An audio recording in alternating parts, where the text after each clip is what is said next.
buat diri saya waktu itu sama orang-orang yang mau ya pesugihan itu dengan berbagai alasan itu.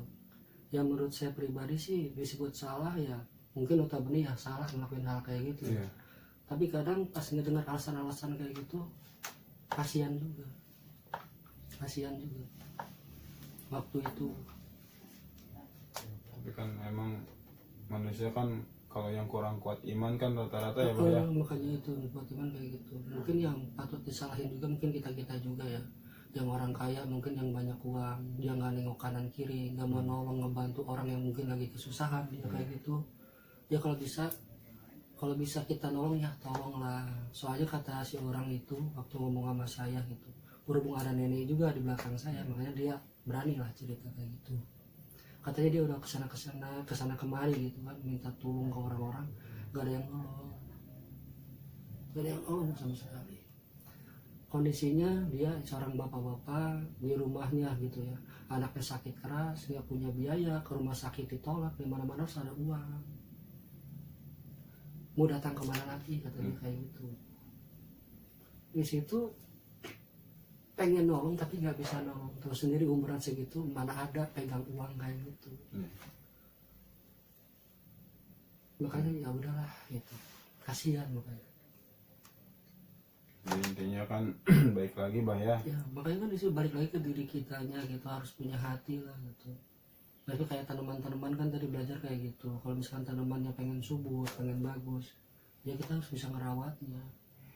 Jadi sifat karakter tanaman itu kayak gimana, karakter hewan itu kayak gimana gitu. Jadi di situ ngelatih hati nurani empati kita juga ntar waktu di bawah. Jadi ngeliat orang itu nggak perlu dia berbicara, sebenarnya kita udah tahu, oh dia lagi ada kebutuhan gini, dia lagi ada pusing gini gitu. Makanya pengen nolong membantu, atau nggak bisa ngebantu materi ya ucapan aja, ajak ngobrol gitu sebetulnya. Kan sebetulnya kan manusia kan emang harusnya tolong menolong ya Bah ya. Harusnya tolong menolong. Jangan saling sikut, saling ini kan. Tapi kalau menurut saya ya, saya nggak masuk dalam segi hal-hal yang macam-macam, cuma sebagai empati aja, nurani aja gitu.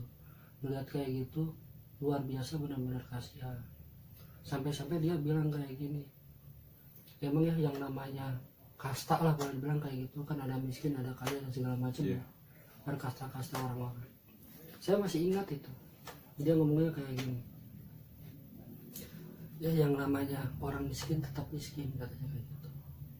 Kalau seianya saya berbicara ke orang-orang maupun ke teman sekalipun, dia punya hayalan, punya keinginan, cita-cita, saya pengen hidup kaya, saya pengen sukses, saya pengen senang ke depannya.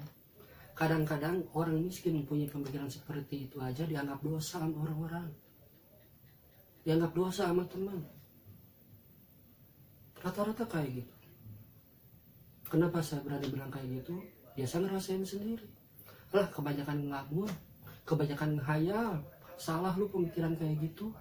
Seolah-olah kita tuh punya pemikiran pengen senang aja dianggap dosa gitu.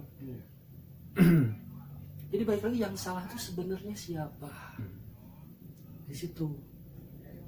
Sampai-sampai hal itu bisa terjadi di diri dia gitu. Mungkin keimanan dia kurang mungkin gitu.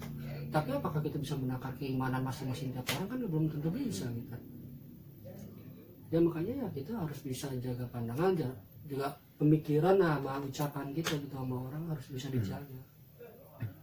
Takutnya kayak gitu. Makanya sampai sekarang terngiang-ngiang, keinget terus semuanya kayak gitu. Makanya pas turun dari gunung di situ, pulang ke kampung sendiri gitu ya. Kalau misalkan saya main atau ketemu orang-orang, kadang-kadang tanpa mereka mengucapkan sesuatu, tahu kok dia tuh kayak gini kayak gitu kan. Cuma gemes aja pengen bantu tapi nggak bisa gitu. Pengen ngerangkul yang lain gitu supaya itu ada orang yang kesusahan, bantu, nggak bisa gitu. Makanya suka gemes juga sama orang-orang tuh yang banyak berbicara gitu kan, banyak aksi gaya segala macam, suka kesal gitu. Ngapain sih kayak gitu, nggak jelas, nggak penting. Bantulah orang-orang yang benar-benar susah. Ya kan kita kan manusia, kalau nggak bisa bantu secara materi kan ya minimal doa ya Bah ya.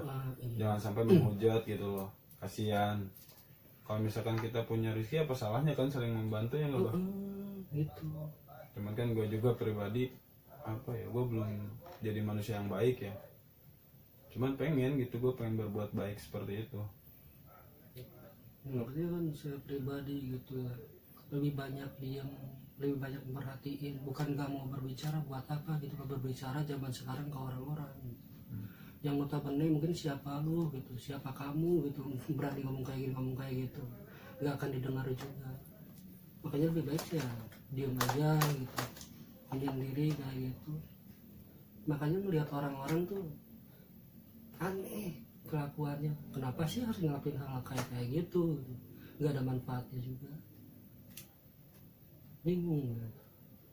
Boleh tanya gak? Boleh. Kita kembali lagi ke pesugihan ya. Jadi kan orang yang pesugihan itu dampak negatifnya apa sih? Terus misalkan kan keuntungannya dia tuh dapat uang ya, kan uang juga kan gak mungkin langsung datang, kan dia harus kerja dulu ya, usaha dulu baru datang kan uangnya ya, bener gak sih? Enggak, Apa emang dia langsung dapat duit bisa langsung dapat waktu itu? Bisa Tergantung. kirain kita usaha dulu terus baru dapat uangnya lebih dari situ, di bukan? usaha dia datang ke tempat itu juga udah terus usaha. Oh, kalau dampak negatifnya Dampak timbal negatifnya ya kematian, ntar dia jadi budak gitu di sana. dari budak, Mm-mm. kayak kita yang ngasih tumbal nggak sih itu? Iya, Itu harus pakai tumbal. tumbal ya? Harus pakai tumbal. Karena kan rata-rata kan resikonya juga kan bukan kecil ya kalau kayak Resikonya gitu. besar. Cuma kan di situ orang-orang kan tadi kan dibilang yang berhasil juga ada, Iya. yang gagal lebih banyak. Gagalnya lebih banyak. Itu Soalnya gagal tidak kenapa? tidak memenuhi syarat. Hmm. Itu soalnya kan orang-orang yang masih lajang, yang berumah tangga itu nggak bisa. Untuk melakukan pesugihan itu nggak bisa. Mungkin kita bukan menyarankan di sini ya, Bah ya. Ya, Buat bukan menyarankan bahwa yang rumah tangga itu bisa, bukan. Soalnya kan dampak negatifnya juga parah ini loh apa, nyawa juga loh, apalagi orang yang kita sayang, aduh ya. orang itu. Emangnya yang diambilnya kan orang yang benar-benar kita sayang kayak gitu. Kalau bisa mah janganlah, buat apa sih? Tapi kan emang kebanyakan obrolan kita ini kan emang buat ngasih ini ya, Bah ya. Belajar, makanya kan saya Pembelajaran, nggak bukan masuk gitu. hal-hal seperti itu dari awal juga kan. Saya menekankan gitu kan ke anda tuh, ke yang nonton juga, kalau saya di sana itu buat belajar, buat apa sih namanya, buat mencerna kelakuan apa aja yang di sana gitu, buat dapetin pelajaran buat diri saya gitu. Kalau kayak gini ntar dampaknya gimana, kayak gitu dampaknya kayak gimana gitu. Jadi bukan berarti saya ngobrol atau tahu tempat-tempat kayak gitu saya melakukan hal kayak itu, enggak, cuma buat pelajaran bagi diri saya.